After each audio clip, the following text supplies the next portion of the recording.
మీ ఎలాంటి వ్యాపార ప్రకటనలకైనా వెంటనే మా ఛానల్ సంప్రదించండి. ఓం సదాశివసమారంభాం వ్యాసశంకరమధ్యమాం అస్మదాచార్యపర్యంతాం వందే గురుపరంపరాం. జ్యోతిషశాస్త్రాన్ని భావితరాల వారికి ప్రసాదించిన ఋషుల యొక్క పాదపద్మాలకి నమస్కారం చేసుకుంటూ, అలాగే నాకు ఈ జ్యోతిష విద్యను నేర్పిన గురువర్యులు జ్యోతిష బ్రహ్మ కీర్తిశేషులు శ్రీ ఈరంకి సూర్యనారాయణమూర్తి గారు, సూర్యశ్రీ దైవజ్ఞ గారి యొక్క పాదపద్మాలకి నమస్కారం చేసుకుంటూ, ఓం శ్రీ మహాగణాధిపతి నమః, శ్రీ గురుభ్యో నమః, హరి ఓం. వీక్షకులందరికీ నమస్కారం.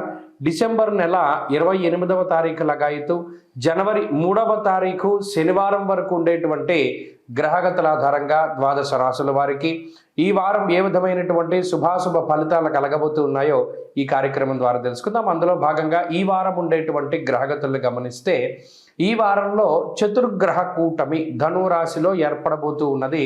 ఈ చతుర్గ్రహ కూటమి ఒక ఎత్తు అనగా రవి, కుజ, శుక్ర, బుధ గ్రహాలు ధనురాశిలో కలవడం, అలాగే మీనరాశి యందు శనేశ్వరుడు, కుంభమందు రాహువు, సింహమందు కేతువు, మిథునమందు గురువు. చంద్రుడు ఈ వారంలో మీనము, మేషము, వృషభ రాశులు యందు సంచరించబోతూ ఉన్నారు.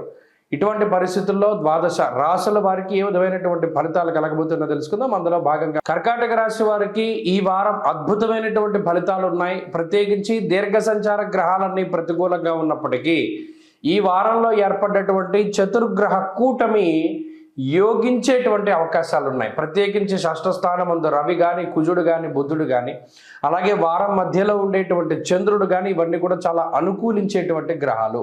కాబట్టి ఇది అద్భుతమైనటువంటి వారంగా చెప్పవచ్చును. కొత్త సంవత్సరాన్ని చాలా పాజిటివ్గా, చాలా ఎనర్జెటిక్గా స్టార్ట్ చేయడానికి ఈ గ్రహస్థితి ఎక్కువగా ఉపయోగపడుతుంది.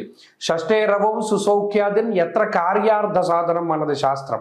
అనగా 6వ స్థానం ముందు రవి కుజులు కలిసి ఉన్నప్పుడు మానసిక ప్రశాంతత ఉంటుంది, ఆర్థికాభివృద్ధి ఉంటుంది, సొంత ప్రాంతాలకు చేరుకోగలుగుతారు, సొంత బంధువులతోటి మాట్లాడగలుగుతారు. అంతేకాకుండా కొంత ఆరోగ్యపరమైనటువంటి ఎదుగుదల ఉంటుంది, ఆర్థిక సంబంధమైనటువంటి వ్యవహారాల్లో విజయాన్ని సాధించగలుగుతారు. ప్రత్యేకించి కోర్టు కేసులు, న్యాయస్థానాలకు సంబంధించినటువంటి విషయాల్లో పరిపక్వత చెందినటువంటి రిజల్ట్ వస్తుంది.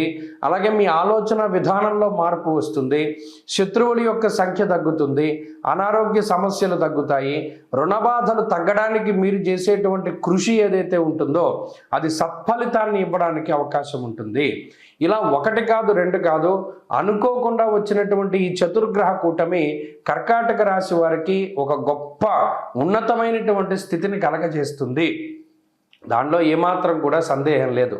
ధనలాభో, ధాన్యలాభో, వస్త్రలాభ అన్నారు. అంటే అటు సిరి సంపదలు పెరుగుతూ ఉంటాయి, సంతోషం పెరుగుతూ ఉంటుంది, చక్కగా పండగ వాతావరణం ఉంటుంది, అందరినీ కలివిడితనంతో మీరు చక్కగా పలకరించగలుగుతారు, శత్రువులు మిత్రుల కింద మారతారు, అలాగే దూరత్ర ప్రయాణాలు చేయగలుగుతారు, దేశాంతర వాసం చేయగలుగుతారు.